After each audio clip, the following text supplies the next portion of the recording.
பசி அதிக நேரம் தாக்கு பிடிக்கிற மாதிரி ஒரு ஈஸியான டிஃபன் ரெசிபி செய்யணும் அப்படின்னு நீங்கள் நினச்சா குழந்தைங்களுக்கு ரொம்பவே பிடிச்ச உருளைக்கிழங்கை வச்சு ரொம்ப டேஸ்டியாக இந்த பிரெட் டோஸ்ட் செஞ்சு கொடுத்துடலாங்க. வணக்கம், welcome to foods of India. இந்த பிரெட் டோஸ்ட் பண்ணுறதுக்கு முதல்ல உருளைக்கிழங்கு மசாலா நம்ம தயார் பண்ணிக்கணும். அதுக்காக நான் 4 உருளைக்கிழங்கை வேக வச்சு எடுத்து வச்சுருக்கேன். உருளைக்கிழங்கோட தோலெல்லாம் எடுத்துட்டு கைனால் அல்லது இந்த மாதிரி ஸ்மாஷர் மூலமாக கட்டி இல்லாமல் நல்லா மசிச்சு தனியாக எடுத்து வச்சுக்கோங்க. இப்போ ஒரு கடாயில் 2 டீஸ்பூன் எண்ணெய் சேர்த்துக்குங்க. எண்ணெய் நல்லா சூடான உடனே 1/2 டீஸ்பூன் உளுந்தம்பருப்பு, 1/2 டீஸ்பூன் சோம்பு சேர்த்துக்குங்க. சோம்பு நல்லா பொரிஞ்ச உடனே 10 பல் பூண்டை பொடிப்பொடியாக நறுக்கி சேர்த்துக்குங்க. அப்படி இல்லைன்னா மிக்ஸி ஜாரில் பல்ஸில் ஒரு சுற்றி கூட சேர்த்துக்கலாம். இது கூட ஒரு பெரிய வெங்காயத்தை பொடியாக நறுக்கி சேர்த்துக்குங்க. 1/2 டீஸ்பூன் அளவுக்கு உப்பு சேர்த்து கொஞ்சமாக பொடியாக நறுக்கின கருவேப்பிலையும் சேர்த்து நல்லா வதக்கிக்குங்க. வெங்காயம் பூண்டு ரெண்டுமே எண்ணெயில் நல்லா வதங்கினதுக்கப்புறம் ஒரு பச்சை மிளகாயை பொடியாக நறுக்கி சேர்த்து அதையும் நல்லா வதக்கிக்குங்க. இப்போ 1/4 டீஸ்பூன் மஞ்சள் தூள், 1/2 டீஸ்பூன் மிளகாத்தூள் சேர்த்து எண்ணெயில் நல்லா வதங்கினதுக்கப்புறம் மசிச்சு வச்சுருக்க அந்த உருளைக்கிழங்கையும் சேர்த்து மசாலா நல்லா ஒன்று சேர்ந்து வர மாதிரி கலந்து விட்டுக்குங்க. கடைசியாக பொடியாக நறுக்கின கொத்தமல்லி தலையும் சேர்த்து கலந்து விட்டு அடுப்பை ஆஃப் பண்ணிடுங்க.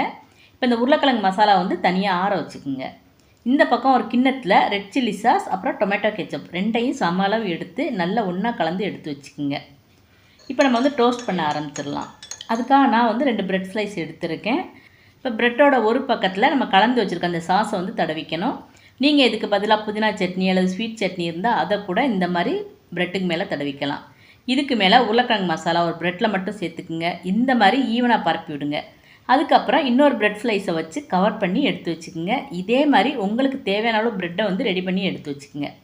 இப்போ தோசைக்கல் அல்லது ஒரு பேன் எடுத்துக்கங்க. அதை அடுப்பில் வச்சு முதல்ல பட்டரை தடவிக்கணும். அடுப்பை மீடியம் ஃப்ளேமில் வச்சுருங்க. இப்போ பட்டர் நல்லா மெல்ட் ஆன உடனே இந்த எடுத்து வச்சுருக்க ப்ரெட்டை சேர்த்து கரண்டினால் நல்லா அழுத்தி விடுங்க. 30 செகண்ட்ஸ்க்கு அப்புறம் அடுத்த பக்கம் திருப்பி போட்டு திருப்பியும் கரண்டினால் நல்லா அழுத்தம் கொடுங்க. 2 பக்கமும் ப்ரெட்டு இந்த மாதிரி நல்லா பொன்னிறமாக வந்தோடனே தோசைக்கல்லேருந்து வெளியே எடுத்துருங்க. இதே மாதிரி நீங்கள் எடுத்து வச்சுருக்க ப்ரெட் எல்லாத்தையுமே டோஸ்ட் பண்ணி எடுத்துக்கலாம். அவ்வளவுதாங்க. காலையில் பசியை அதிக நேரம் தாக்கு பிடிக்கிற மாதிரி ஒரு ஈஸியான டிஃபன் ரெசிபி சூப்பராக ரெடி ஆயிடுச்சுங்க. நீங்களும் இந்த உருளைக்கிழங்கு பிரெட் டோஸ்ட்டை ட்ரை பண்ணி பாருங்கள். எப்படி இருந்துச்சுன்னு கமெண்ட்டில் சொல்லுங்கள். இந்த ரெசிபி உங்களுக்கு பிடிச்சிருந்தேன்னா உங்கள் ஃப்ரெண்ட்ஸுக்கும் மற்றவங்களுக்கும் ஷேர் பண்ணி விடுங்க. மறக்காமல் நம்மளோட ஃபுட்ஸ் ஆஃப் இந்தியா சேனலை சப்ஸ்கிரைப் பண்ணிடுங்க. தேங்க்ஸ் ஃபார் வாட்சிங்.